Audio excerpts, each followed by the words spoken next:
Isang mapagpalang araw po sa ating lahat. Maligayang pagdating po sa Living Word Night. Kung first time niyo pong dumalo, nais po namin sabihin na ikinagagalak po namin makita at makasama po kayo ngayong araw. Dito po ay may lugar po kayo para sa pagkatuto, paglago sa inyong pananampalataya at makahanap ng mga bagong kaibigan na makakasama niyo sa inyong faith journey sa Panginoon. Nawa maging simula po ito ng isang masaya at panibagong bugto sa buhay niyo. Muli, maligayang pagdating po sa Living Word Night. Inaliyahan ko rin po ang lahat na tumayo at makibukas po kayo sa akin sa Romans chapter 7 verses 4 to 12. Say aloud amen lang po kapag nandiyan na po kayo. Verse 4. Gayon din naman mga kapatid, namatay na kayo sa kautusan sa pamamagitan ng katawan ni Kristo, at ngayon kayo ay kabilang na sa mga nakipag-isa sa Kanya na muling binuhay, upang magbunga tayo ng mabubuting gawa para sa Diyos. Verse 5. Noong tayo namumuhay pa ayon sa ating likas na pagkatao, ang ating masasamang hilig na pinupukaw ng kautusan ay nabuudyok sa mga bahagi ng ating katawan na gumawa ng mga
salamat at dalangin ko po, Panginoon, na patuloy mong pagpalain ang bawat isa at ang lahat ng aking mga kapatiran na may karamdaman.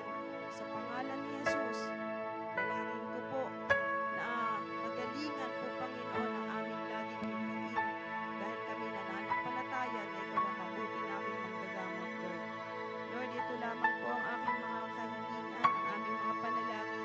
Dalangin ko po na makarating sa iyong paanan ang aming mga prayers, Lord God. Salamat po. Ikaw na pong bahala sa kabuuan ng aming programa. Sa pangalan ni Jesus, ito po aming dalangin. Amen. Hallelujah. Amen. Pwede po ba nating ikutin muna ang kongregasyon at magkamayan po tayo? Huwag niyong hahayaan na hindi niyo makakamayan ang bawat isa. Sige po, nakikita ko po kayo, ikutin niyo po ang buong congregation. Ayan. Sige po. God is good. Hallelujah. Yes. In Matthew 19:26, sinabi rito, with man, this is impossible. But with God, all things are possible.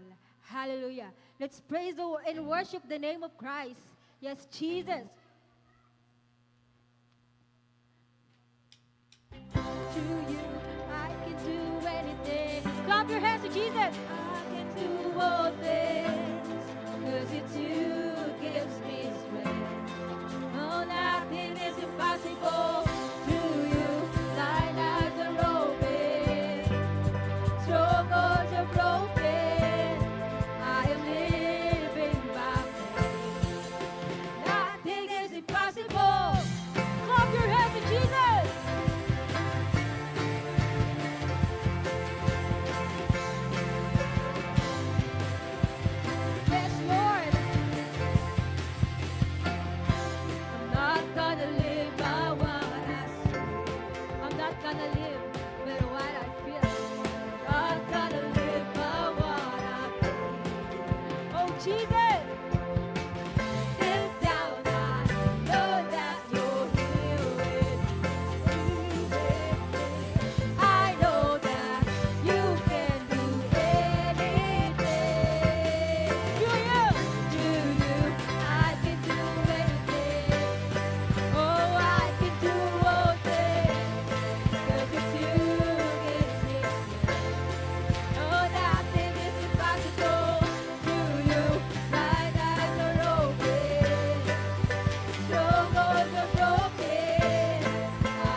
tayo na si Hesus Kristo ay tunay na Diyos? Mahina po. Naniniwala po ba tayong lahat na si Jesus ay tunay na Diyos? Amen! Hallelujah! Yes, Jesus! Yes, Lord! We praise your holy name, Jesus!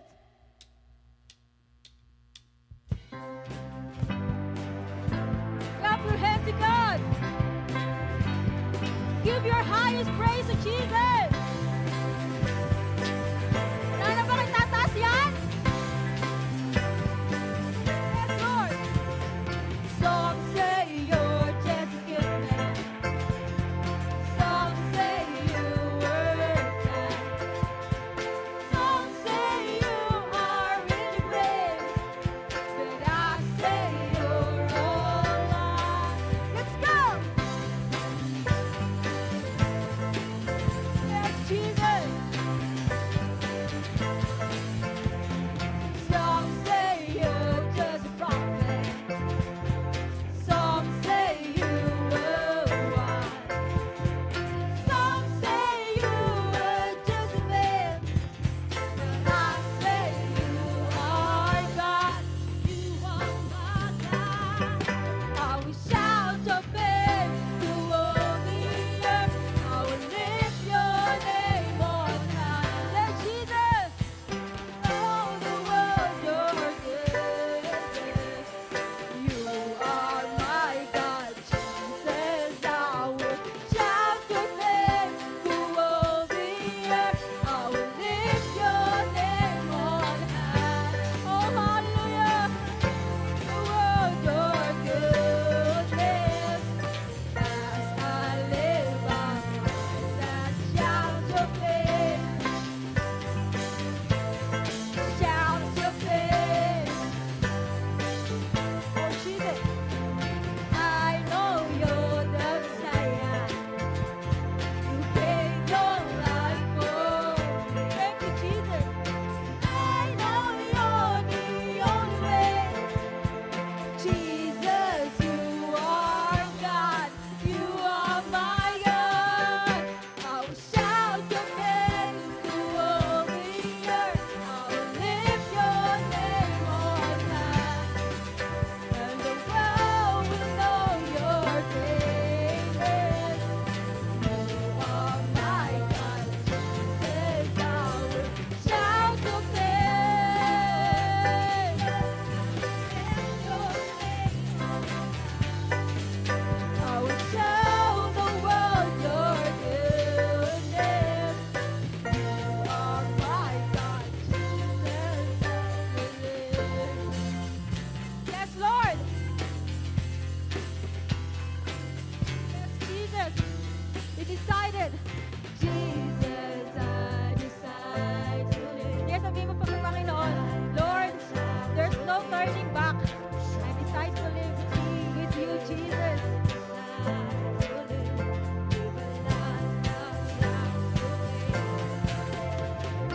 Jesus, I decide to live with a life that shouts your name.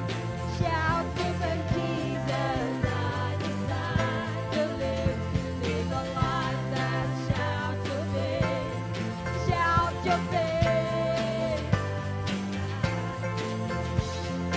Life that shouts your name.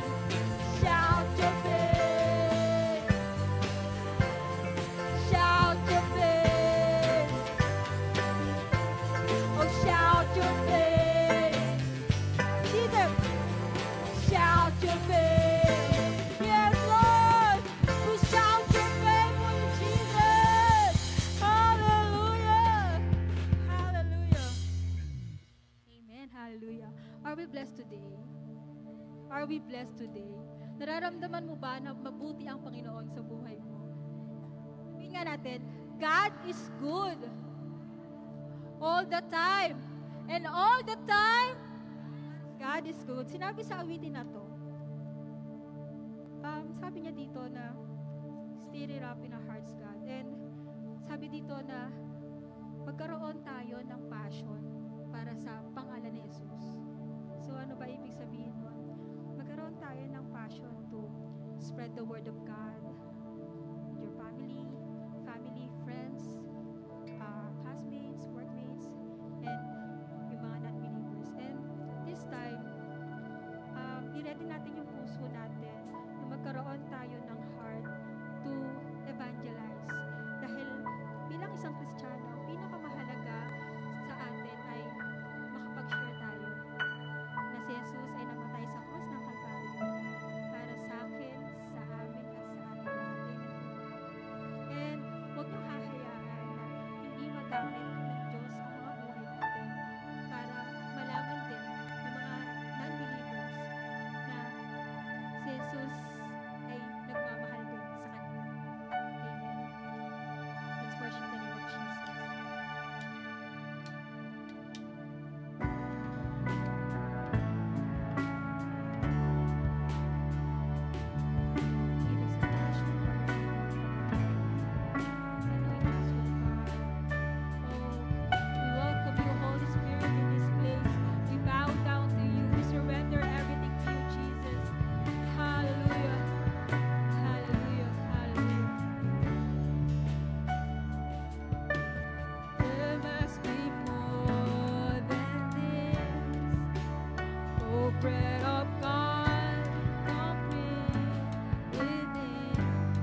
Oh, we shout hallelujah in this place. Hallelujah, hallelujah. Oh, we welcome your presence in this place, Jesus. Oh, glory, glory, oh God. We be back to glory, oh God. Honor, praises. In Jesus' mighty name, he says, amen and amen. Hallelujah.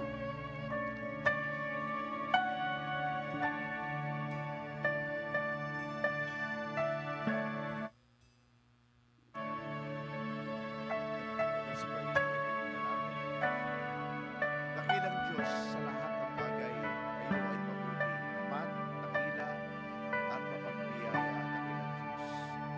Salamat sa patuloy na paggabay, kaligtasan, sa iyong banal na dugo, Panginoon Jesucristo, na siyang tumigil sa krus ng Kalbaryo upang bigyan kami ng buhay na walang hanggan, kalinisan ng puso at buhay, at makalakad ayon sa iyong plano at kalooban sa araw-araw ng Diyos.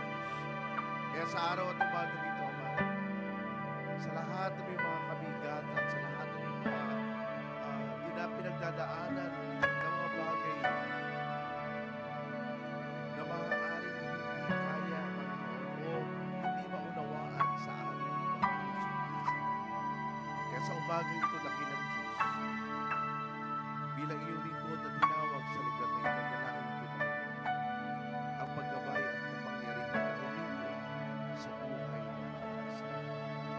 Hayaan niyo, Diyos, na sa pagsamba namin sa oras na ito, hindi lamang kami makarinig ng iyong salita, hindi lamang kami makaawit o magsambahin kayo, O Diyos, kundi babaan ninyo kami ng iyong presensya. Maranasan namin ang pag-ibig at maramdaman namin ang iyong kaluwalhatian sa aming buhay sa puso.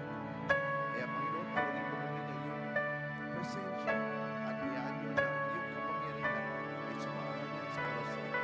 Sa pangalan ni Kristo Jesus ang aming sabi. Amen.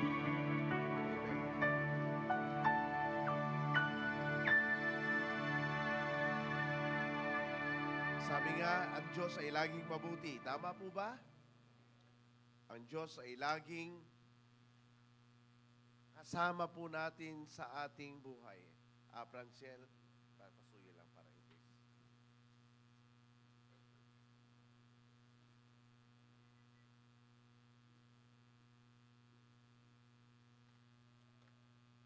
Open your Bible in the book of Romans chapter 7. Yung ating text kanina na binasa.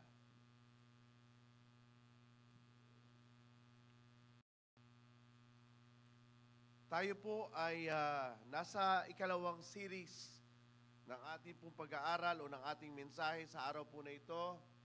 At makinig po tayo dahil naniniwala ako na ang Diyos ay may mensahe po sa bawat isa sa atin sa umaga ito. So hindi ko na po kahabaan, no? Hindi ko na po pagtatagalin pa ang ating pong mensahe. Okay? Yun pa rin po, yun pa rin. Ayaw, Franciel. Papasubok nga. Ayun. Okay, straightforward talk about truth and reality of life.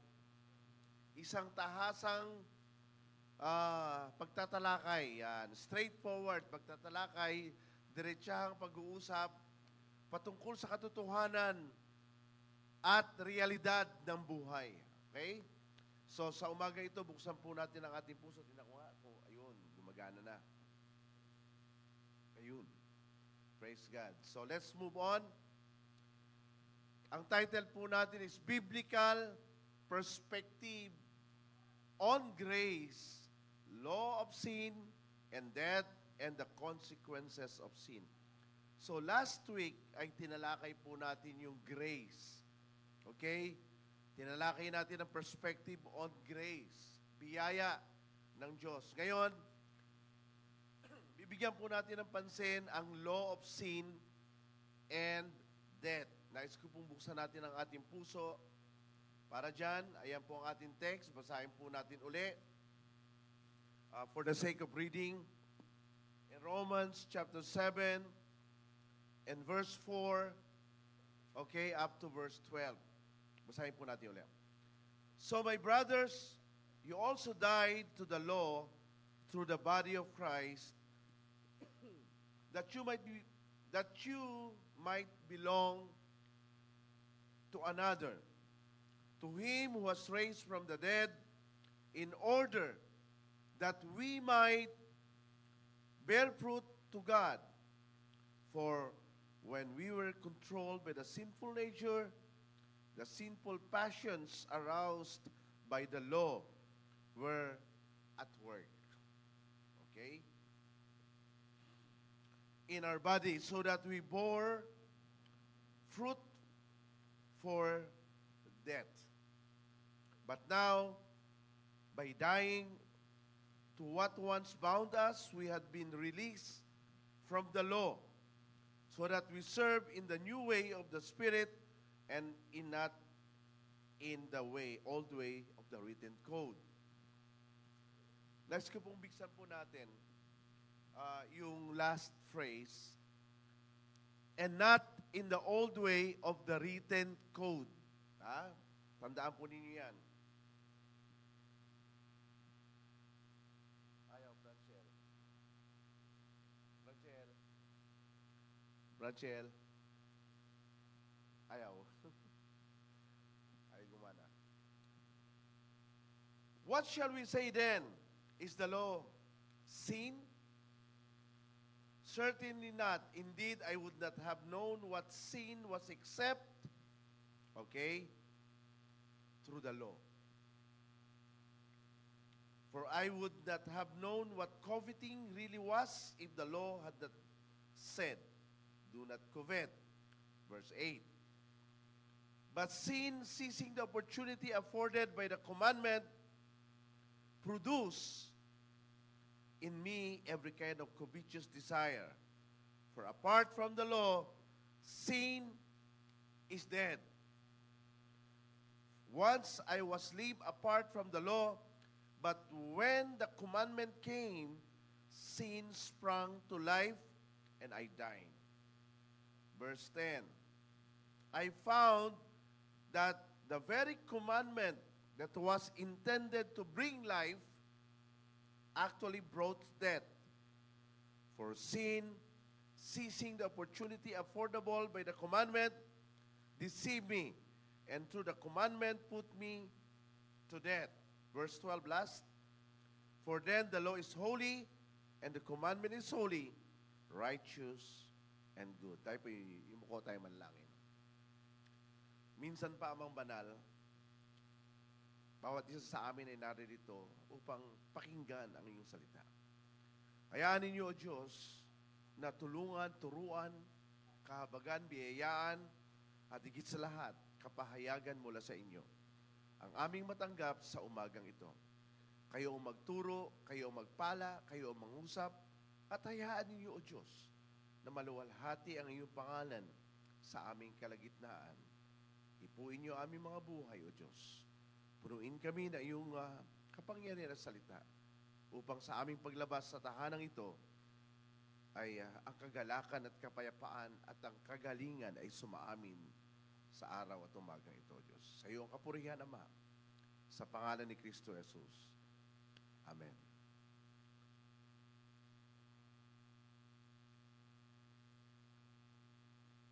Franchel, ayaw talaga.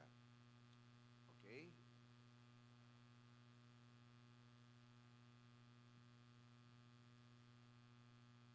Ayun.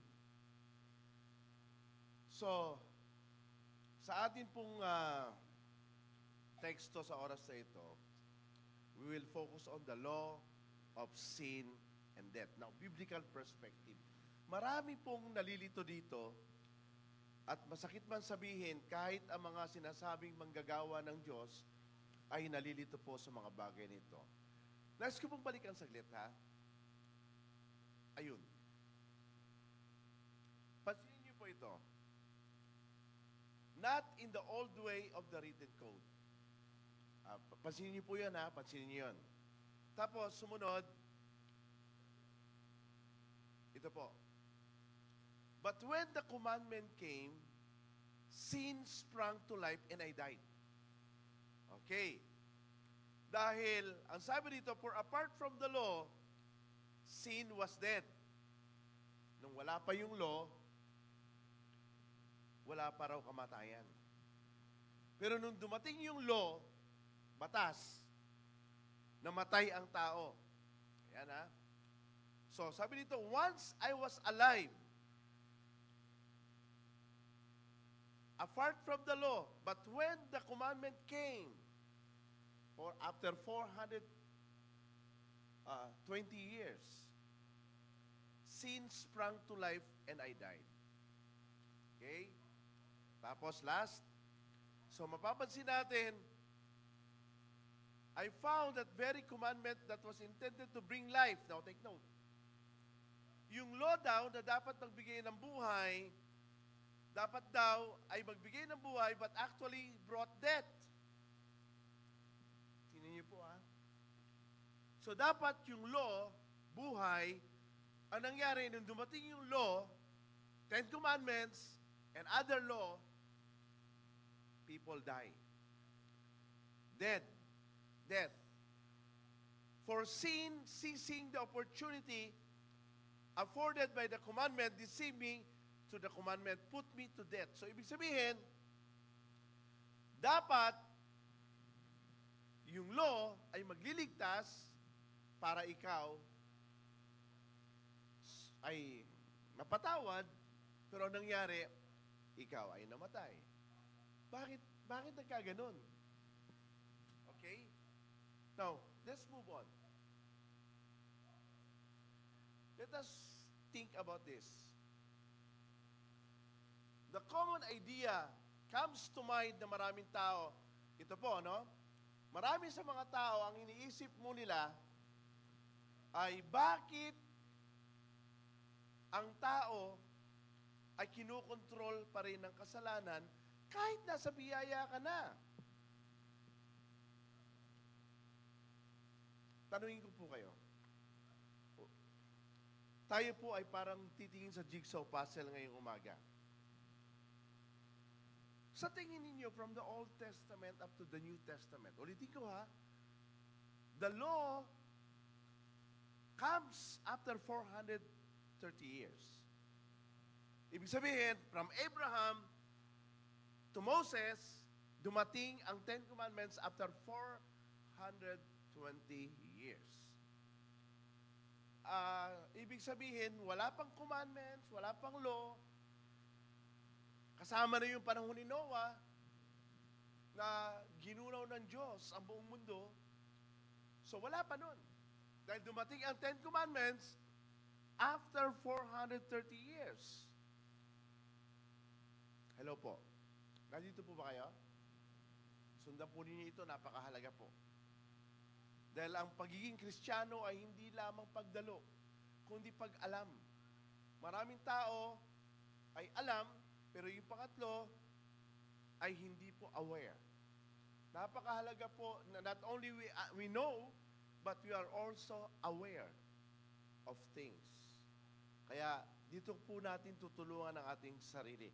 Ang mga ano kasi, bakit nakokontrol? Okay?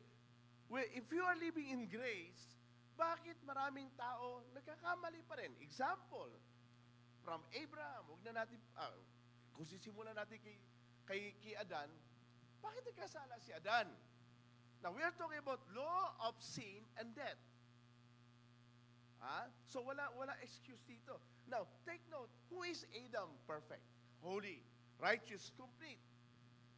Kaya kita nyo, lahat ng tao magmula kay Adan hanggang ngayon, kahit ang Israel at ang Palestino hanggang ngayon nagigera, are we not aware na mayroong problema ngayon? Magkano na ang krudo ngayon? Magkano na ang ano ngayon? Kahapon, magkasama kami magkakapatid, nagkikwentuhan kami sa bahay, bonding, real talk. Alam niyo kung magkano yung gasolina? 79 pesos, mag-80 pesos na nagsimula lang sa 52.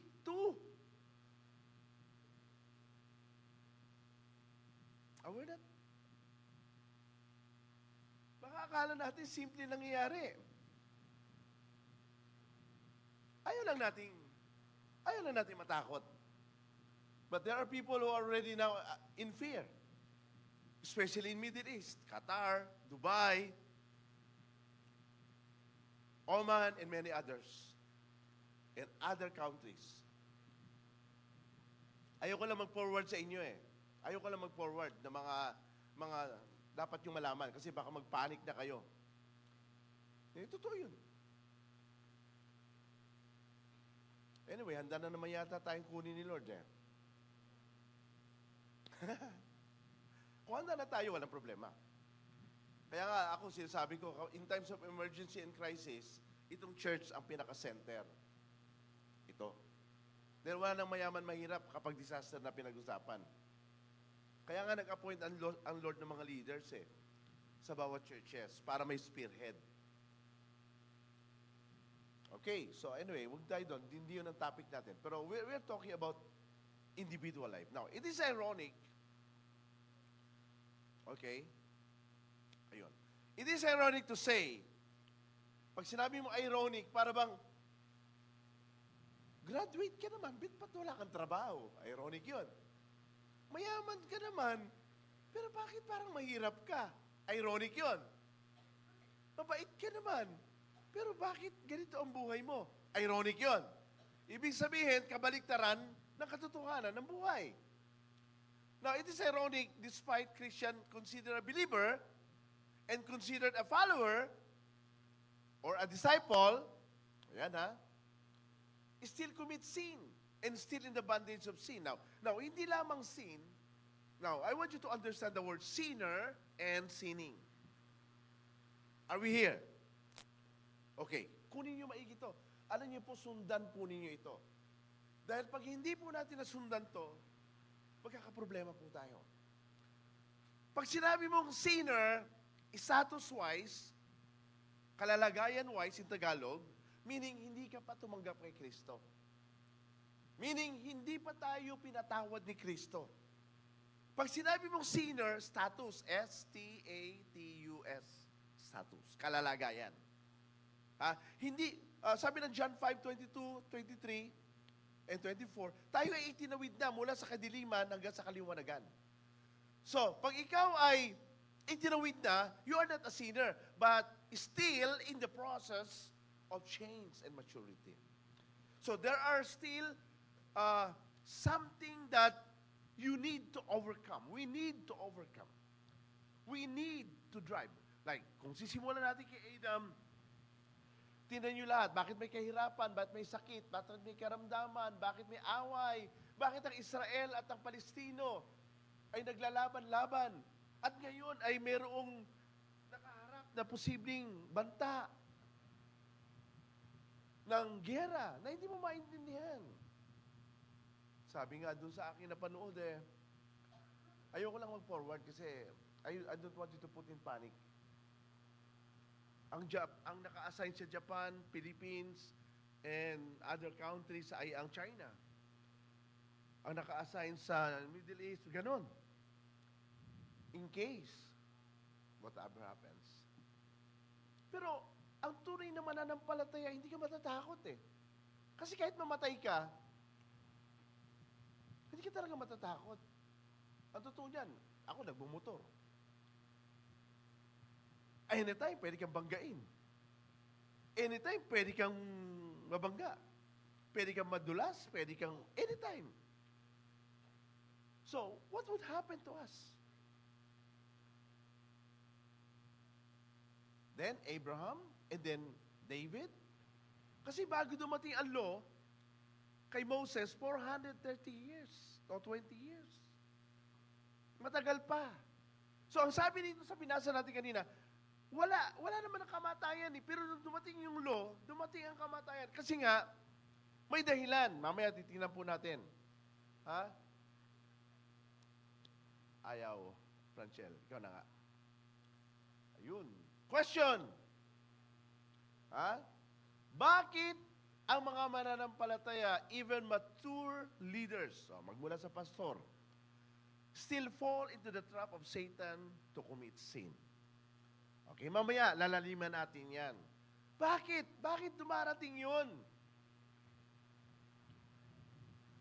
I have known of two evangelists. Personal kong kilala, kasamahan namin nila Pastor Ray, Pastor Roy. Kilala rin ni Pastor Roy yun, dalawang yun. Pag nag-preach yun, talagang superlative, super power. Nakita kami sa isang birthday. Sabi ko, Brad, naninilaw ka ngayon. Oo. Dahil nagpakatino ulit ako. Yan, ang sabi niya. Kaya lang, every time na siya ay tumatalikod, saksak dito, taga rito, problema rito. Ganon na nangyari sa buhay niya. Bakit? Magmula sa kay Adan, pababa. Magmula sa mga patriarka, pababa. Diba? Kung pag-aaralan natin ang Bible, walang excuse. Magmula kay Adan, pababa, kay Moses, si Moses, ang daming problema. Kaya nga nag-away sila ni Miriam kasi dahil kay Ketura. Diba? Marami pa. So, if you try to look at the Bible is filled of sinful, problematic. Basahin nyo lang ang 1 and 2 Corinthians eh. Makikita nyo yung mga mananampalataya doon, nag-aaway-away, nagkakasuhan, nagkakainggitan, yung mga manggagawa, nag-aaway-away, nagtatalo-talo, division, lahat. You can see the real picture of a real person in the Bible. So ang Biblia ay hindi ginawa o nihayag para sa mga banal. Ipinakita ito para makita natin kung ano at papaano tayo dapat lumakad bilang isang Kristiyano. Ayan. Now, bakit? Why despite a devout Christian, pag sinabi natin devout Christian, yung masasabi nating totoo, tapat, nagsisikap maging maayos. Ayan, devout. And let us look at the life of Cornelius. Now, Cornelius was described as a devout believer. Devout religious person. And still, God sent Peter para iayos ang kanyang pananampalataya. Are we here? Para ituwid ang kanyang pagkakamali. Now, let us look at this. Despite of being active in a church or ministry, not only committing sin, but living in sin. Now, let's talk about that. Now, huwag na natin sabing sinner. Dahil kung tinanggap mo na ang Panginoon, hindi na tayo sinner. We may be sinning, but you are not sinful or sinner. Kasi kapag sinabi natin sinner tayo, ibig sabihin, magsisi ulit tayo, tanggapin natin ang Panginoon, magpakumbaba tayo sa Diyos, at magpalinis tayo ng dugo ng Panginoon. Okay? So, kung tunay mo tinanggap ang Panginoon, so you are not a sinner anymore.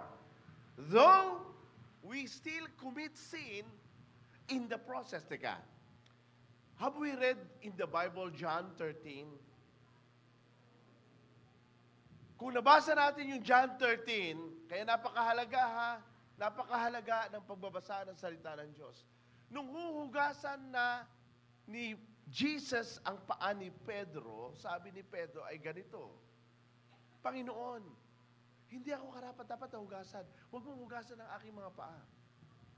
Ano sabi ni Jesus? No.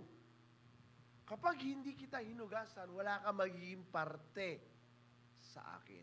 Ano ibig sabihin? No? The washing of the feet signifies that when you accepted Christ as Lord and your God and our God, you are cleansed by the blood of Jesus. Sino rito ang tumanggap sa Panginoong Hesukristo? Taas ang kamay. Buti naman, tumaas ang kamay. Kasi kung hindi tataas ang kamay, mahirap yun. O, pangalawang tanong. Sino rito na kapag kinuha siya ni Lord mamaya, ay ligtas? Konti lang ang tumaas. Okay. Now, let's answer the doubts. Alam niyo ba kung bakit dumarating ang doubts? Because of misunderstanding the law of sin and death. Ang akala kasi ng marami, na kapag ikaw ay nagkasala at nagkamali, ay hindi ka na mahal ng Diyos. That's wrong. Akala ng iba, pag ikaw ay nagkasala at nagkamali, ikaw ay itataboy na ng Diyos. Wrong. Tandaan natin lagi, gaano man kalalim ang nagawa mong pagkukulang at kasalanan, andun pa rin ang kapatawaran ng Diyos. Hindi yan nawawala. Ang hindi lang mawawala, ang hindi mawawala, tama, ay ang pagbabayad natin ng kasalanan. Pero yung pag-ibig, biyaya, pagmamahal, ay hindi nawawala. Dahil pag nawala yun, wala na tayong chance. Kahit pastor, wala nang pwedeng tumayo dito. Wala na makakatindig dito. Wala.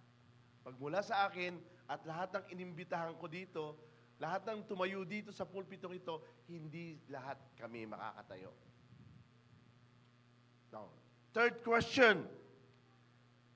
Sa loob na isang linggo na bago ka dumating sa church na ito, ngayong araw na ito, ano ang ginawa mo? Sino ang kausap mo? Ano ang inisip mo? Ano ang ginawa mo sa paglago mo sa Panginoon? Nagbasa ba tayo ng salita ng Diyos? Nananalangin ba tayo sa Kanya? Bago kumain, bago matulog, magpasalamat sa Diyos, tayo ba ay nagsisikap na maging malapit sa Panginoon?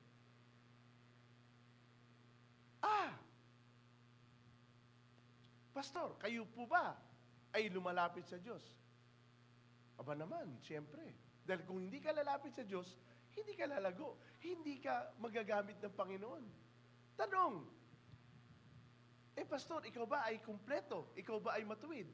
Aba, ang nagpatuwid sa atin ay ang Panginoong Hesukristo. Ang kanyang dugo, ang kanyang katuwiran, ang naging justified at nagpatuwid sa atin. Ito yung point. Ano ang gusto mong itanong kay Pastor Alan? Reputasyon o katuwiran? Katuwiran. Patotoo. Alam nyo, lahat ng tao, magmula sa iyo, magmula kay Pastor Alan, ay dumarating sa tinatawag na pagsubok, problema, conflict, and everything. Now, let's move on to the next slide. What is the purpose of the law? Yan. Para mas maintindihan na natin, bilisan na natin to. Okay? Basahin po natin. Is the law therefore opposed to the promises of God? Absolutely not. Kasi ang sabi kanina sa binasa natin, nung dumating daw yung law, namatay ang tao. For if a law had been given that could impart life, then righteousness would certainly have come by the law. Okay? But Scripture has locked up everything under the control of sin. Ibig sabihin, nung dumating yung batas, nakulong ang lahat ng tao. But the Scripture has locked up everything under the control of sin, so that was promised being given through faith in Christ Jesus might be given to those who believe. Ibig sabihin, hindi yung pagsunod sa Ten Commandments ang magliligtas sa iyo, kundi pananampalataya sa Panginoon Jesucristo. Before the coming of this faith, we were held in custody under the law. Ano yon? Yung mga commandments, kasama ang Ten Commandments. Lock up until the faith that has come to be revealed. Okay, ano yon? Si Jesus Christ. So the law was our guardian.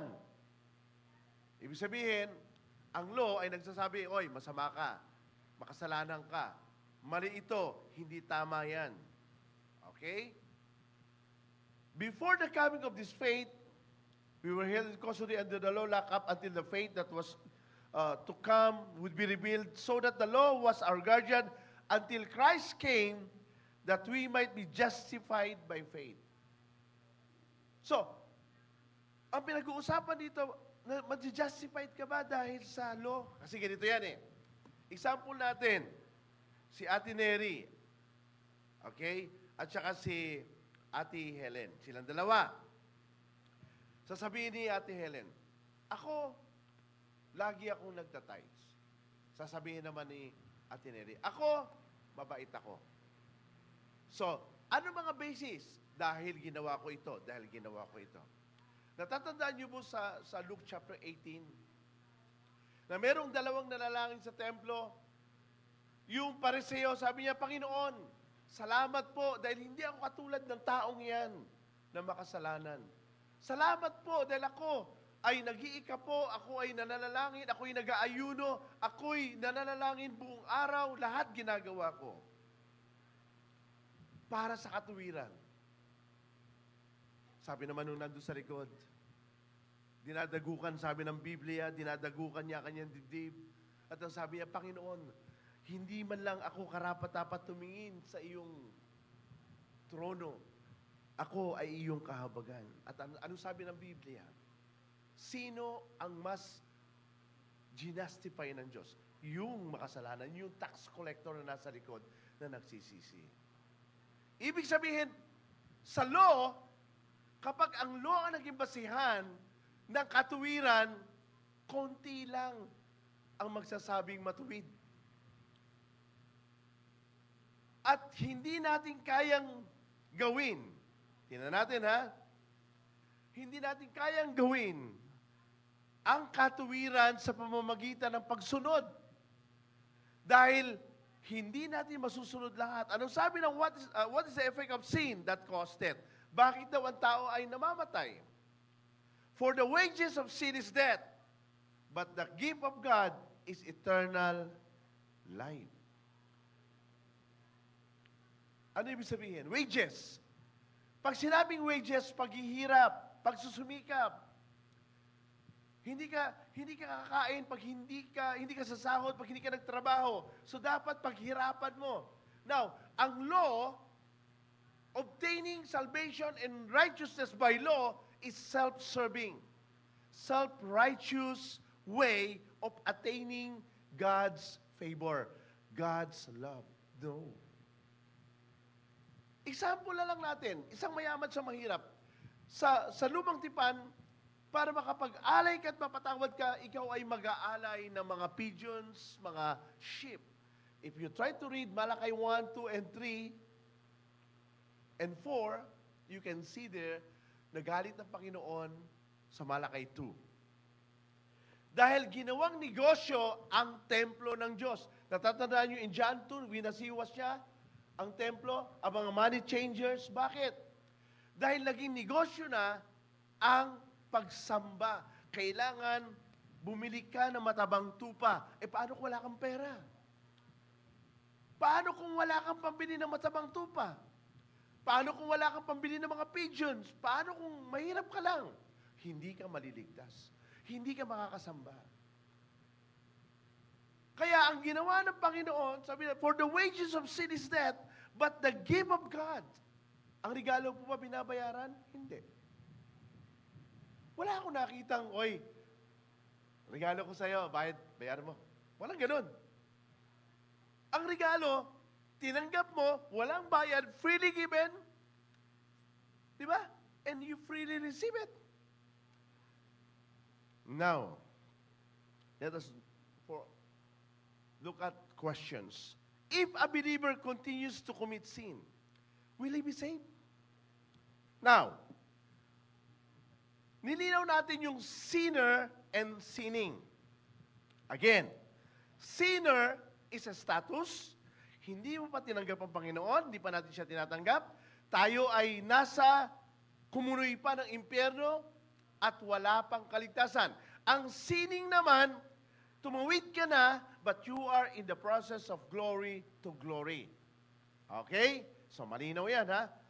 Alam niyo ba na kahit sa mga pastor, may tampuhan, may inisan, may away, may nagsusuntukan pa nga. Alam niyo, sa totoo lang, ako'y lubog sa pastor. Lubog po ako. Counselor ako ng mga pastor.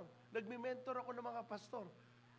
Kung mapapansin natin, tingnan niyo, bakit ang mga churches hindi magkaisa? Try to analyze it. Bakit ang mga pastor kanya-kanyang pagalingan? Kasi nga, yan ay galaw ng dyablo. Tayo po, kahit ang mga Kristiyano, ay meron pa ring elemento sa katawan na mga pagkakamali at kasalanan. Ligtas ba siya? Sagutin niyo po sa inyong isip. Kapag siya ay patuloy na nagkakasala, paano ba yung pagkakasala? Yung kasalanan, unrepented. Ha? Pag sinabi mong continue sinning, continually doing it without repentance. Dahil ang repentance ay pagtalikod na. So, ibig sabihin, kapag ikaw o tayo ay hindi pa tumatalikod sa mga ginagawa natin, we are sinning against God. Are we here? Are we here? Hope that you are here. Dahil mamaya po, part and fragment pa lang ang nakikita po natin. Another question. What is the biblical basis or ground for a Christian or a believer that will be judged to hell? Paano ko sasabihin na, hoy, sa impyerno ka? I remember, di na ako magbabanggit ng pastor. Way back in the 20s, nandun ako, nakita ko, yung driver na nigarilyo. Sabi niya, Brad, tinuro niya yung driver. Pag hindi ka tumigil ng paninigarilyo, sa impyerno ka pupunta. Yan ang sabi niya. Hindi nakatingin lang ako.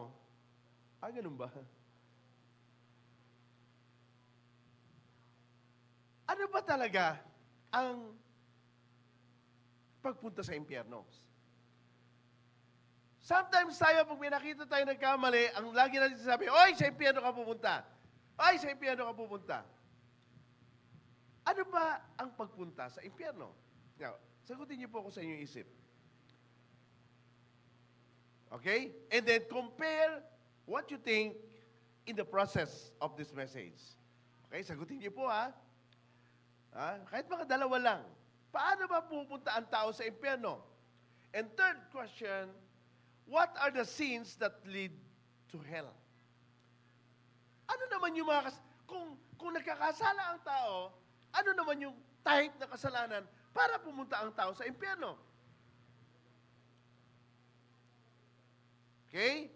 Tingnan natin, Ready na po ba tayo? Hello? Ready na po ba tayo?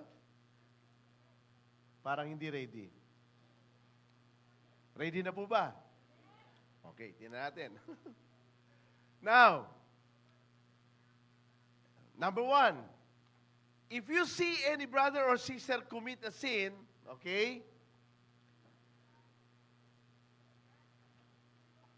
that does not lead to death. Now, ibig sabihin, meron palang kasalanan na hindi nagdadala sa kamatayan. Ulitin ko pag sinabing kamatayan, impyerno. Okay? You should pray and God will give them life. So, halimbawa, may lumapit sa akin one time. Totoo to, true to life, 2 beses na. Sabi niya, Pastor, nagkakasal po ba kayo? Yes po. Pwede niyo po ba kaming basbasan? Ito'y nauso panahon pa ng 90s, God chosen time. Nauso po ito. Nauso yung pag nagsasama ang mag-asawa ng hindi kasal, nagpapabasbas sa pastor. Natatandaan yung preaching ko noong nakaraan, I think unang-una, na pastor mismo, 2, nagpakasal na hindi naman sila pwedeng ikasal. Yung babae, yung isa, yung lalaki, yung pastor ay kasal, nagpakasal siya sa isang dalaga. Yun namang isang istorya, yung pastor byudo, pero yung babae kasal at nagpakasal sila. Tama ba yun? Ano sabi ng Bible? Huwag mong madaliin ang pagpatong ng kamay. Huwag ka magkasala. Dahil once na yan ay pinag-pray mo, you charge it and you make it right. The wrong. Kailan lang? May nag-offer sa akin, Pastor, pwede po ba ikasal niyo po kami? Anong kasal? Hindi pa po kami pwede ikasal kasi hindi pa po ako annulled, sabi niya. Pero baka po pwede na basbasan niyo na lang po kami para po hindi na kami magkasala. Aba, sino si Pastor para alisan kayo ng kasalanan? Hindi po nagpapaalis na kasalanan ang basbas ng pastor. Tingnan niyo maigi. There is a sin that leads to death. Yan ang pag-uusapan natin mamaya. I am not saying that you should pray, yan na, makinig, about that. So, kapag alam natin na ang ipagpipray natin ay maglilid sa kamatayan, huwag munang ipagpray. Andito po ba sila? Hope. Hindi mo pwedeng ipag-pray ang isang kasalanan na gawing tama. Ang mali ay mali. Ang pagpapatawad ng Diyos ay naroroon sa mga taong umaamin. Luke 18, yung tax collector na nasa likod. Dahil gaano man karumi, kalalim, ang kasalanan ng isang tao ay pwede kang patawarin ng Diyos. Okay? So, tingnan nyo. All wrongdoing is sin. Mamaya, makikita natin yan kung ano yung mga wrongdoing na yan. All. Sabi nga po natin all. Ayun ha, maliwanag. All wrongdoing is sin. Pangungopia, tama mali. Pagkupit, tama mali. Pagsisinungaling, tama mali. Yung wrongdoing yun. There is sin that does not lead to death. Ano yun? Ano yung kasalanan na nagdadala sa kamatayan at ano naman yung kasalanan na hindi nagdadala sa kamatayan? Okay? Francien, ayaw. Ayun.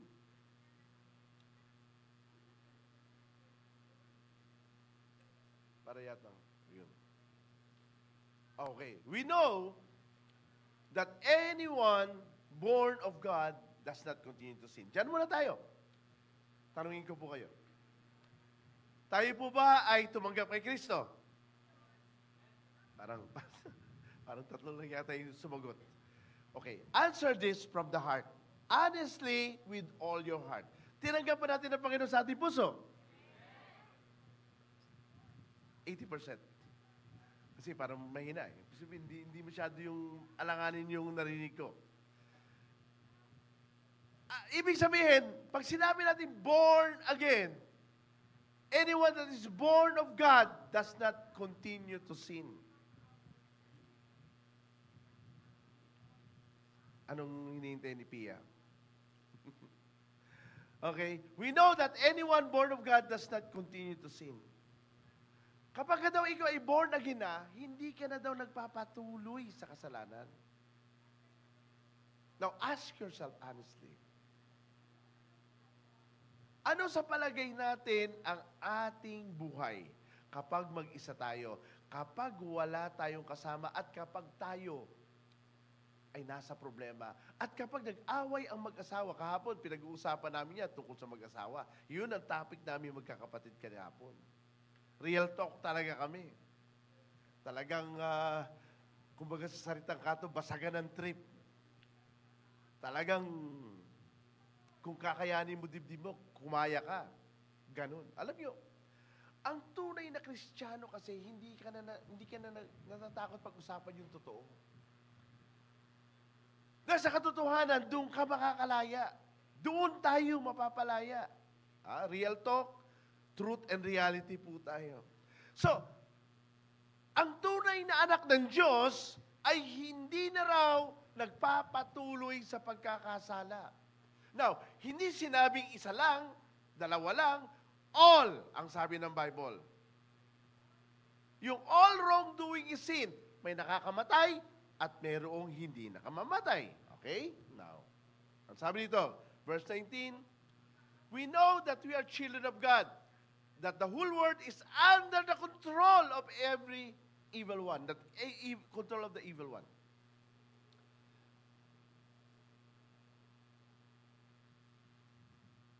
Malalaman mo yan kapag wala ka ng trabaho. Pag may asawa ka. Yan ang mga topic namin kahapon eh. Malalaman mo yan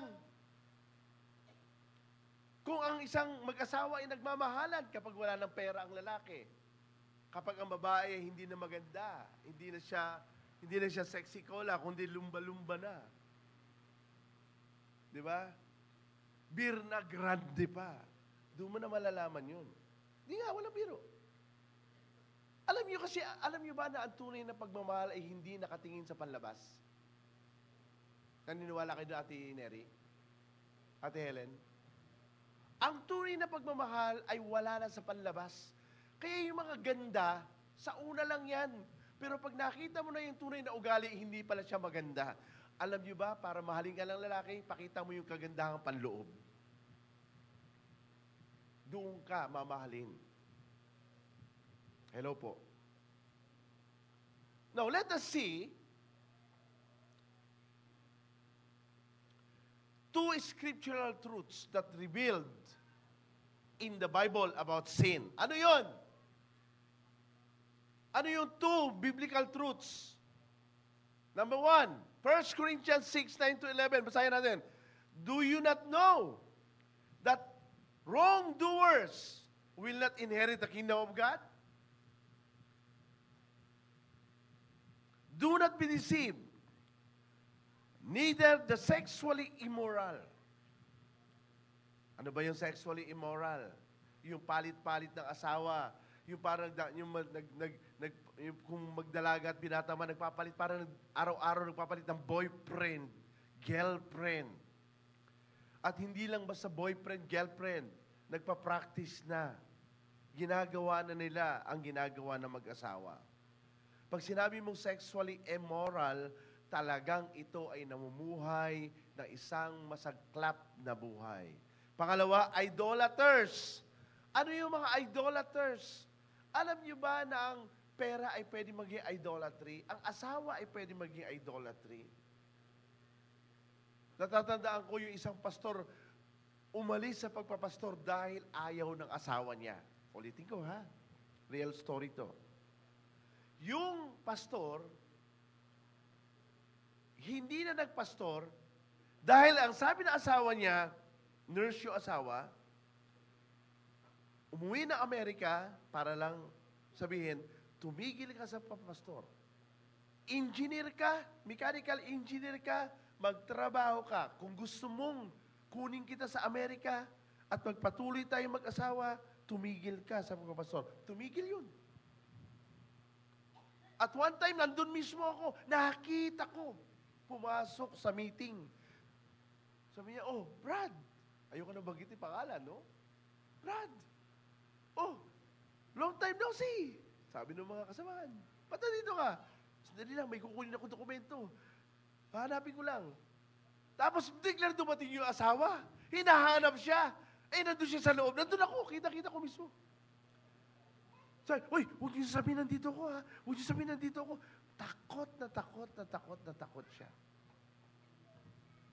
Alam niyo, bandang huli, nung papunta kami ng Korea, umiiyak siya. Hindi siya umiiyak na as in iyak, kundi teared eye. Kasi, pinagbigyan niya asawa niya, pero, ngunit subalit datapwat, dinivorce pa rin siya.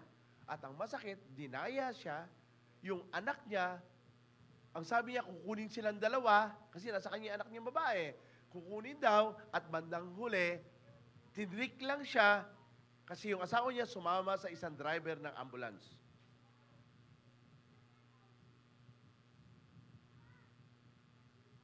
O ano nangyari?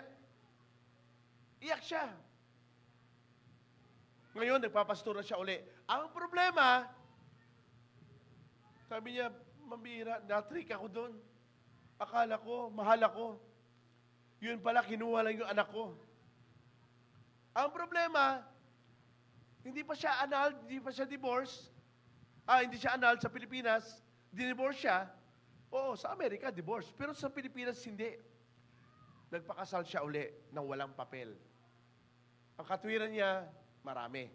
Mali. Hindi mo pwede itama ang mali. O ano yun? Idolaters. Kaya pwede maging idolatry. Kapag mas mahal mo, pag sinabi mong idolatry, mas mahal mo ang isang bagay kaysa Diyos. Example, trabaho. Pastor, hindi ako pwedeng mag-absent eh. Kasi, pag linggo. Okay lang yun pag ibang araw, pero pag linggo, huwag naman, ibigay mo sa Diyos. Kanya yan eh. Isang araw na nga lang, okay lang yung halimbawa, pinag-absent ka ng Monday, pwede yun. Hindi ako pwede mag-absent Monday, Tuesday. Pero pag linggo, at inabsinan mo pa rin, at ipinagpalit mo sa Diyos, idolatry po yun. Okay? Nor adulterers. Ano yung adulterers? Yung mga, alam nyo, adultery talaga, sa totoo lang, hindi panlalaki yan. Pambabae yan. Assigned sa babae yan. Men who have sex with men. Ito yung mga homosexuality. Tomboy o homosexuals. Ito yun. Nor thieves. Ano yung thieves? Marami mukhaan thieves. Magnanakaw. Greedy. Drunkards. Slanderers. Swindlers. Ano yung swindlers? Yung mangungutang ka tapos hindi ka magbabayad. Oh, tama yun. Alam nyo ba, pag hindi ka nagbayad, masamang tao, sabi ng Psalms, may mga tao kasi, nasanay na sila ng hiram dito, hiram doon, hiram dito, hiram doon. Para bang practice na. Swindling po ang tawag dyan. Okay ang manghiram, walang problema. Pero ano ang attribute ng Panginoon pag hindi tayo nagbabayad ng utang? Masamang tao ang hindi nagbabayad ng utang. Sounds po yan. We inherit the kingdom of God. And that is some of you were, but you were washed. O, tingnan nyo. Alam nyo, lahat po tayo pasok dito sa verse na to. Sinong hindi pasok dito sa verse na to? Lahat tayo pasok. Pero ito yung good news. Ang good news sa ito, verse 11, and that is what some of you were. But you were washed. Di ko lang naguhitan yung wash. Ayun. You were sanctified. Di ba pag tumatayo dito tayo, nagpipray tayo, Panginoon, patawarin mo kami. Tama yon. Ako, bago po ako tumayo sa pulpitong ito, nandun ako sa office. Fine-tuning, incubation, preparation of the heart. Dahil ang pagpapastor, ang pulpitong ito ay hindi kay Pastor Alan, ito ay sa Diyos. Nakakatakot yan. Pag tumayo ka nang hindi ka sanctified. Ano yun ba yung sanctification? Binukod ka ng Diyos. Hindi na po tayo sinner. Kung tayo man ay nagkakamali at nagkakasala, tayo ay hinuhugasan ng Panginoon araw-araw ang ating paa. Sino dito ang hindi naliligo? Parang esoteric naman yung tanong mo, Pastor. Lahat naman naliligo. Aba, may taong hindi naliligo. Okay. Ito yung tanong. Ito yung tamang tanong. Bakit naliligo? Bakit naliligo? Dahil mahirap ang pakiramdam ng hindi ka naligo. Sino dito nakakatulog na hindi naliligo? Ang hirap nun. Ang hirap nun. Di ba? Lalo kapag kasanay ka na bago matulog, naliligo ka. Pag hindi ka naligo, ipapakiramdam mo. Di ba? Maliban na lang kung sanay nang hindi maligo. Wala problema. Amoy ano na yun? Taong grasa. Yung sanctification, pag bagong paligo tayo, ano ang unang narurumihan? Sige nga, sagot. Kung alam natin ang sagot. Pag tayo ay naligo, paglabas natin, anong unang marurumihan? Paa. Tama po ba? Ibig sabihin, sa araw-araw ng buhay natin, tayo ay pinaliguan na. Tayo ay sinangtified na. Ang inuhugasan na lang natin yung paa. Dahil sa paglakad natin sa mundong ito, binanggit kanina, we are controlled by the evil one. Nasa katawan lupa ka pa rin, tayo pa rin, justified. Alam niyo ba? Na yung pagiging righteous natin, hindi dahil tayo ay nagtatides, hindi tayo ay involved sa ministry. Aba, magaling ako mag-bass, mag-drums, magaling ako mag-preach. Kahit nga pastor eh. Alam niyo, pag nagtuturo ako sa GMA, maraming pastor nagpapakamatay. Bakit? Ang ministry ay hindi nagpapalapit sa Diyos. Ulitin ko lang, ang ministry ay hindi nagpapalapit sa Diyos. Akala na iba, oh, Panginoon ha, ginalingan ko mag-bass ngayon. Ang ginalingan ko mag-gitara ngayon. Ginalingan ko yung pagpipreach ko ngayon. No! Ministry is just the result. Are we here? Ministry is just a result of our prayer. Of our Luke 18, Panginoon, hindi ako karapat-dapat. Resulta yan. Never underestimate. Huwag natin pagbaliktarin. Na para bang kapag masipag ka sa ministry, minahal ka na ng Diyos. Hindi. Ang pagmamahal ng Diyos, walang katumbas. Walang kapantay. Walang dahilan. Mamahalin kita. Sino yung mga anak nyo? Yan, sila Pia, sila Allen. Kahit wala akong pera, pag humingi yan, ano kaya gagawin ko? Gagawa ka. Kahit nagkamali, minsan nga may time na galit na ako kay Allen eh. Kahit kay Pia. Para ayoko nung pakainin sa inis eh. Ayaw maghugas ng pinggan. Ganun. Di ba pag naiinis ka na, pero wala kang magawa pag sabi, ano po pagkain? Sige, magluluto ako. Kasi nga, mahal mo. Naranasan nyo na maging magulang. Kung ano ang pagmamahal mo sa iyong anak, kahit nakakainis, kahit gusto mo na itapon sa bintana dahil nakakaasar. Pero kapag lumapit sa iyo at lalo pag sinabing, sorry po. Yan, si Allen, lagi yung, sorry po. Ha? Lalo pag niyakap ka na, kahit inis na inis ka, wala ang inis mo.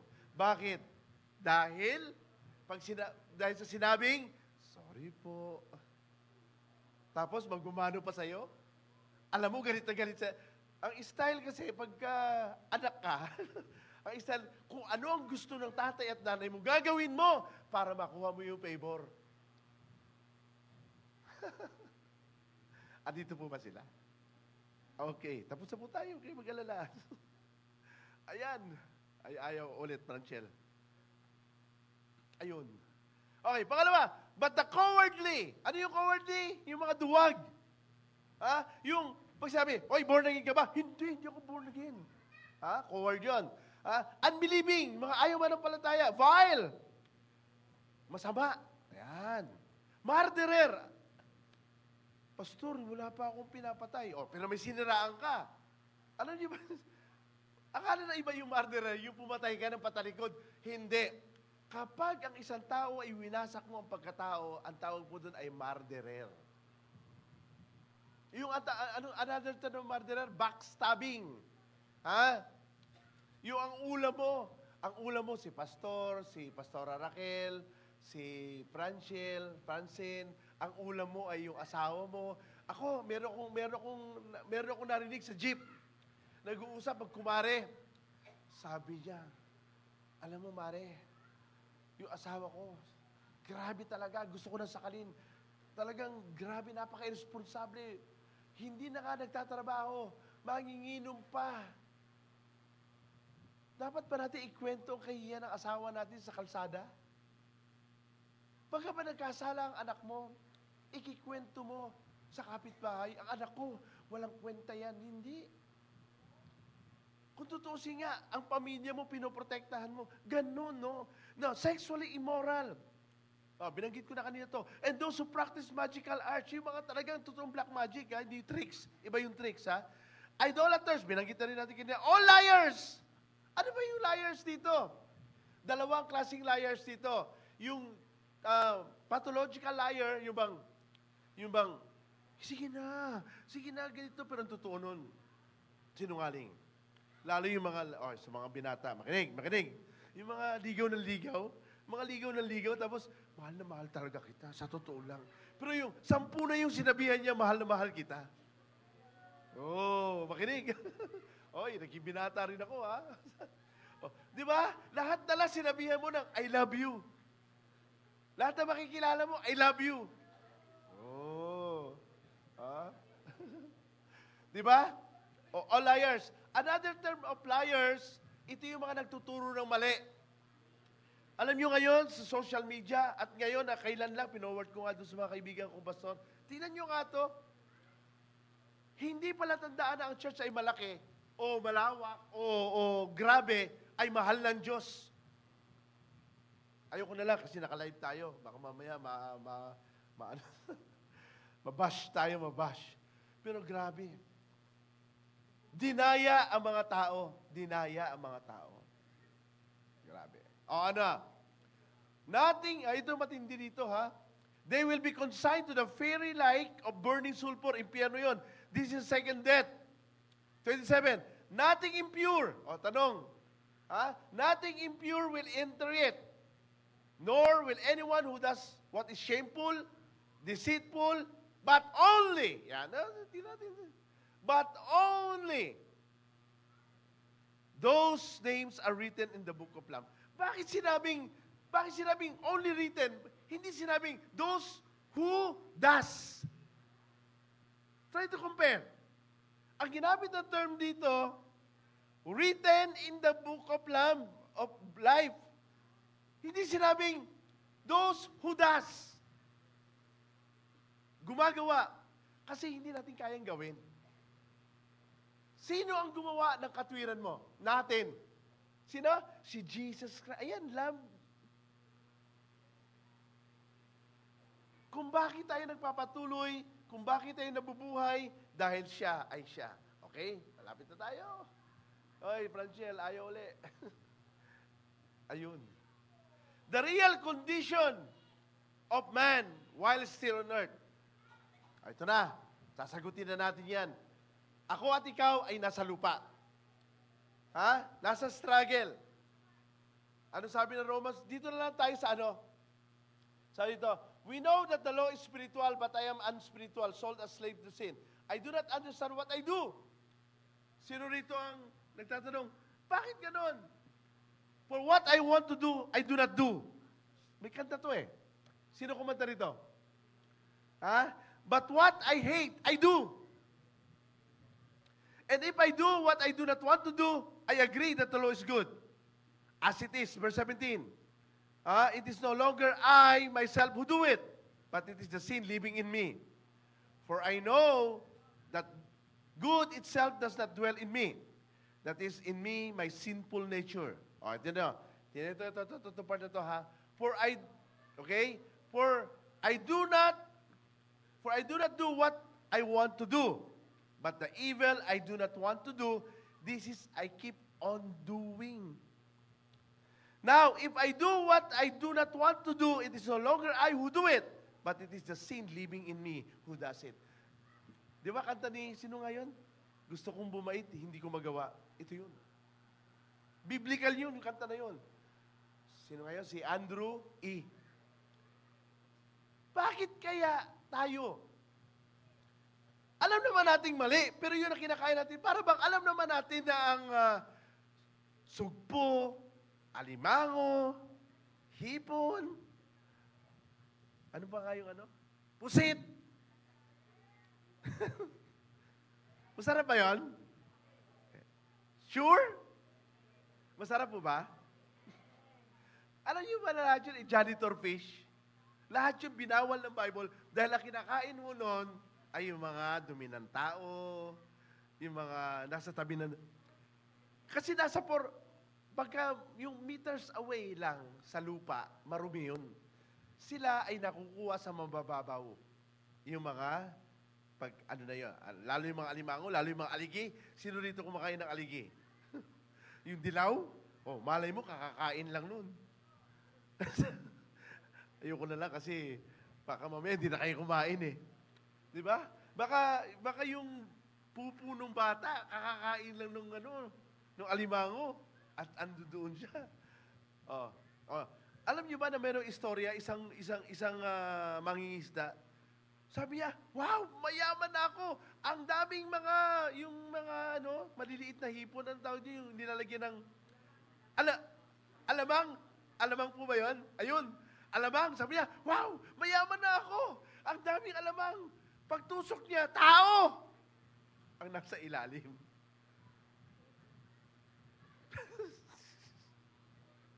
Kasi janitor fish lang. Binawal po ng Bible yan. Masarap. Lahat ng bawal masama. Ano ba? Lahat ng bawal masarap. Pero, patay ka agad. Ayan. Okay. So, malinaw tayo dyan. Okay. So, next. So, I found the law at work. Although I want to do good, evil is right with me. For my inner being, yung loob natin, I delight in God's law. Gusto natin na maging mabuti. But I see another law at work in me. Waging war, naglalaban against the law of the mind, making me prisoner of the law of sin within me. What a wretched man I am. Wow, ang hirap. Sobrang hirap na maging matino. Tandaan natin lagi, hindi natin kakayanin na pagtagumpayan ang hanggat nandito ka sa katawan nito. Sino rito ang hindi nakakatulog agad? Alam niyo, kapag hindi ka nakatulog agad, ibig sabihin something wrong with the signal of the brain. Pangalawa, kapag hindi ka nakakatulog agad, something wrong with the mind. Kasi ang normal, dapat 9, 10, tulog ka na ng gabi. Pero kapag ang tulog mo alas 2 sa madaling araw, something wrong with us. Ha? O, dito na tayo. Yan. Para malapit na tayo sa conclusion. Why does a considered believer be struggling to overcome sin and still commit sinning? Bakit? Kristiyano naman ako, Panginoon. Mananampalataya naman ako. Naku po. Lalo kapag pastor ang kausap nyo, ang dami. Ha? Noong isang araw, dinalaw ako ng 2 pastor. Kwentuhan kami. Ha? Ayan na. Ay, dito na tayo. Sino rito ang sumusunod sa kautusan? Alam niyo, ito sabi, yet stumbles at just one point is guilty of bringing all. Kapag kaya nga ang law ay hindi pwedeng magligtas, magbago sa isang mananampalataya. Kasi, kapag na-stumble ka sa isa, sabi rito, you shall not commit adultery. Also, you shall not murder. If you do not commit adultery, but commit murder, you have a lawbreaker. You become a lawbreaker. So, ibig sabihin, wala talagang justification sa pagsunod sa kautusan. Para magawa natin ang kalooban ng Diyos, tanggapin natin ang Panginoong Jesucristo. Tignan niyo po sa kasunod. James 2:8-11. If you really keep the royal law found in Scripture, love your neighbor as yourself, you are doing right. But if you show favoritism, okay, Panginoon, I love my neighbor as you love myself. Pero favoritism, huwag natin isama yan. Hindi ko gusto yan. Alam nyo, kahapon, sa PM, meron sila outing. Narinig ko, nag-uusap sila, sabi, huwag mo isama may binagay siya apelyido. Nakaupo ako. Nag-aaral ako ng aking preaching. Sabi ko, halika rito na. Sino yung sinabihan mo na huwag isama? Alam yun, pag umupo siya sa tabi ko, kasi po, Papa, masama siya sa amin eh. Kasi po, ginagawa niya kami ng masama, sinisiraan niya kami, tapos hindi siya magandang kaibigan. In-explain ko sa kanya. Alam mo ba, na minsan sumasama ang ugali na isang tao dahil minsan may pinagdadaanan siya. Alam mo ba, na baka ikaw ang katugunan sa kanya. Kapag inalis mo siya, kapag sinipwera mo siya, wala na siyang pag-asa. Baka mamaya, tandaan mo, hindi aksidente na makilala mo isang tao. Kapag nakilala mo isang tao, may dahilan bakit pinahintulot na magtagpo kayo para mag-asawa. Paano mo nakilala itong tao na to? Dahil kayo pala ang kalooban ni Lord. Halimbawa, si Kuya Ed, na-meet si Ate Neri. Si Ate Kuya Ampi, na-meet si Ate Helen. Hindi aksidente yan. Si Edwin, na-meet sa kayo nag-meet? Sa school, di ba? Sa school. Kung nag-aaral siya sa Lasal, mag-meet mo sila ni Edwin? Hindi. Alam niyo ba na lahat ng tao na namimit mo, may dahilan ang Diyos. Masama man siya o mabuti, sabi ko sa kanya, anak, hanapin mo kung paano ka magiging blessing sa kanya. Alam niyo, nagbago siya. Yung oras na yun, nagbago pananaw niya at humingi siya ng tawad. Napakahalaga ng mindset. Huwag nating hayaan. Ha? Ito, tapos na po tayo. Conclusion, Pranchel. Ha? Tapos na po tayo. Ano sabi dito? Know that a person is not justified by works of the law, but by faith in Christ Jesus. So we too have put our faith in Christ Jesus, so that we may be justified by faith. Not by works of the law. Because by the works of the law, no one will be justified. Panginoon, mahalin mo ko kasi ako nag-donate, milyon ang binigay ko sa church. Kaya naitayo yung no. Panginoon, ako, ang tithes ko, milyon-milyon kaya ako ang pinaka-best na member sa church. No. Lahat tayo pantay-pantay. Mahal ka ng Diyos, dahil hindi ka maganda, o dahil maganda ka o pogi ka. Mayaman ka, at ikaw lahat. No. Mas minahal ka ng Diyos nung walang-wala ka. Romans 5. Nung tayo ay mahina, minahal tayo ng Diyos. Ano sabi ng Galatians? For all who rely on the works of the law are under curse, as it written, curse is the one who does not continue to do everything. Kapag ka daw ang law, ang iyong sinundan, at hindi ka sumunod doon, you are under curse. 11. Clearly, no one relies on the law is justified before God, because the righteous will live by faith. The law is not based on faith. The law is not based on faith. Sino yung faith? Jesus Christ. On the contrary, it says, the person who does these things will live by them. Sa law. Now, Christ redeemed us from the curse of the law by becoming curse for us. For it is written, cursed is everyone who hung on the pole. Alam niyo, kaya napako si Jesus sa krus para ikaw ay maging matuwid. Kaya siya napako sa krus para maging banal ka. Kaya siya napako sa krus para maging tapat ka sa Kanya. Kaya siya napako sa krus. Hindi Kanya minahal dahil matuwid ka, mayaman ka. Kaya Kanya minahal dahil siya ay mapagmahal.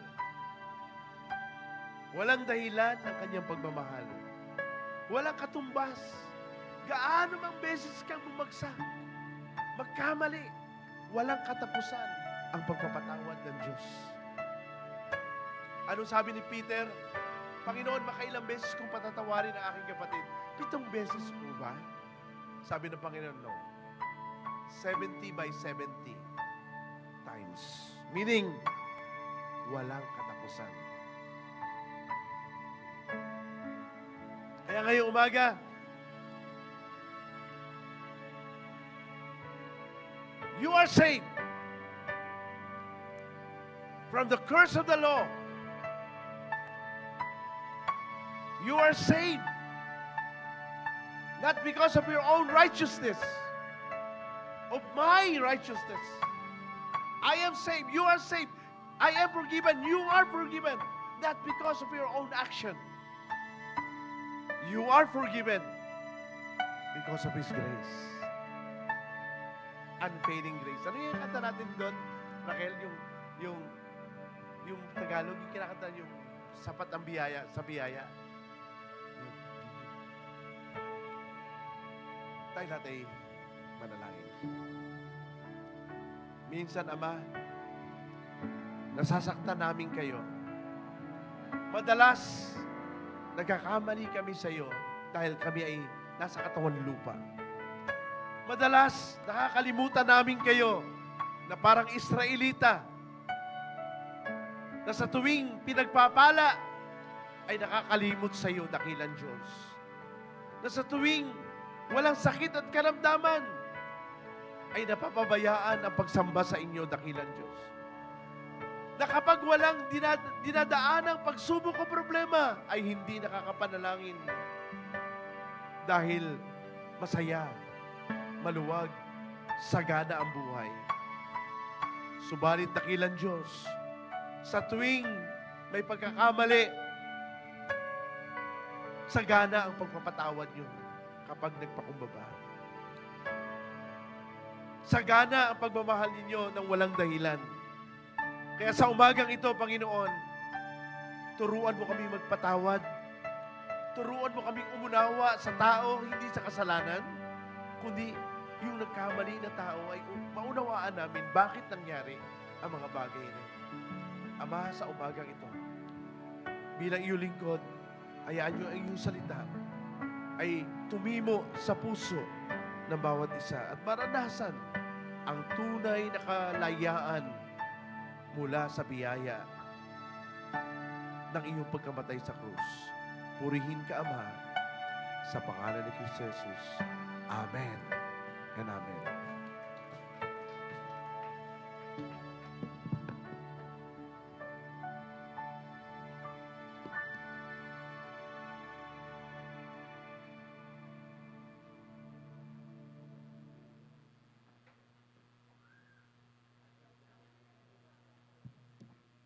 Purihin po ang Panginoon sa sa salita ng Diyos na sinara ng ating Pastor Alan.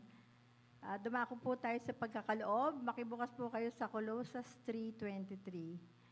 Ano man ang inyong gagawin, gawin ninyo ng buong puso sa parang sa Panginoon kayo naglilingkod at hindi sa mga tao. May 30 punto ang akin pong isi-share sa inyo. Nais ng Panginoon na gawin natin yung ating the best para sa paglilingkod. Ang una po ay ang sa pagising pa lang natin sa umaga ay kinakailangan po natin na saliksikin muna ang presensya ng Diyos upang hindi tayo magkamali sa ating mga desisyon at hindi tayo magkasala sa ating pakikipag-usap sa ating kapwa. Ang una po ay deserve po ng Diyos ang ating pinakamainam na pagpupuri at pagsamba. Nais po ng Diyos na sa ating pagsamba ay siya lang po ang ating mapaluguran at mapapurihan. At katulad nga po ng sinabi na kahit ano man ang ating gagawin, ay isipin natin na ginagawa natin ito sa Panginoon. At ang ikalawang punto po ay sa ating mga trabaho, sa ating mga hanap buhay. Kailangan po yung the best po ang ating gawin para po sa ating mga gagawin ay doon mo na makilala tayo na tayo mga Kristiyano. Sapagkat kung tayo po ay may mga relasyon sa ating mga trabaho, sa ating mga kasamahan sa trabaho, yun po ay nakakapagmahal po tayo sa mga taong hindi ka mahal-mahal, sa mga taong hindi natin gusto, kaibig-ibig. Ito po ay magiging magugustuhan natin kung tayo po ay marunong makibagay sa ugali ng tao. At yun po ay ginagawa natin hindi para po sa papurihan tayo ng tao, kundi para po tayo ay mapapurihan ang Panginoon Diyos sa buhay natin. Yun po ang nais ng Diyos para sa atin. At ang ikatatlo po ay magbigay tayo po ng handog na kung saan pa ngayon nalulugod ang ating Panginoon. Dahil ang tinitingnan po ng Diyos ay hindi yung amount ng ibinibigay natin sa Diyos, kundi yung puso natin kung paano natin ibibigay ang ating mga ikapo. Tinitingnan po ng Diyos ang ating puso hindi sa halaga, kundi bakit natin ibinibigay ito.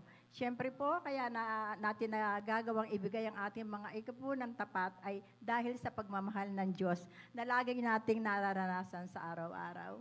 Kaya po sa ating pong mga gagawin ay lagi lang natin ilagay sa ating mindset kaya para tayo makagawa ng mabuti na ang ating Diyos ang ating pinaglilingkuran at hindi ang tao. Tayo po'y manalangin.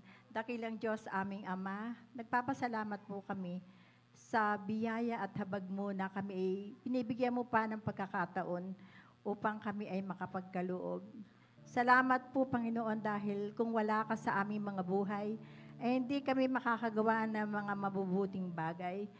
Dahil kayo po ang source ng lahat ng aming trabaho, ng aming pamilya, at higit sa lahat, Panginoon, ng aming resources, Panginoon.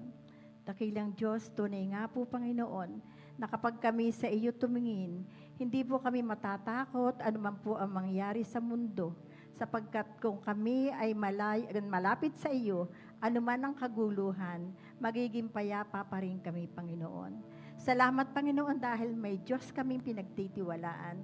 Kaya tulungan mo po ang bawat isa, Panginoon, na sa inyo tumingin, Panginoon, at hindi sa aming mga kapwa, sa pagkakamali ng aming kapwa. Tulungan mo po kaming mabuting katiwala ng iyong biyaya upang patuloy na umapaw ang pagpapala, hindi lang sa finances, kundi, Panginoon, sa bunga ng kabutihan mo, Panginoon, na pinagkaloob mo sa amin.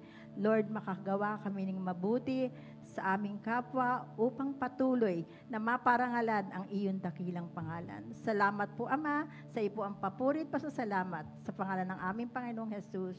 Amen. We can now bring back our tithes and give our offering for the Lord. Magsitayo po tayong lahat. I can do anything.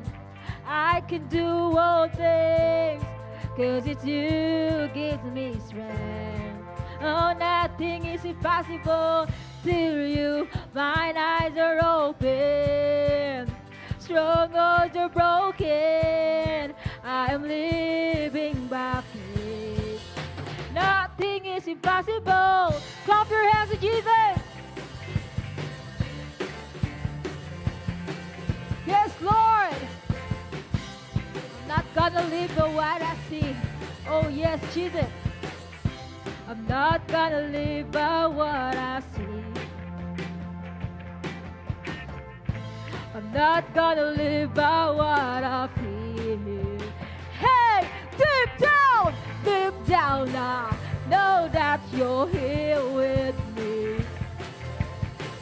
I know that you can do anything. Through you, I can do anything. Yes, Lord, I can do all things. 'Cause it's you gives me strength. Nothing is impossible through you. Blind eyes are open. Strongholds are broken. I'm living by faith. Nothing is impossible. I believe. Yes, we believe in you, Jesus. I believe. I believe in you. I believe in you. Oh, I believe in you.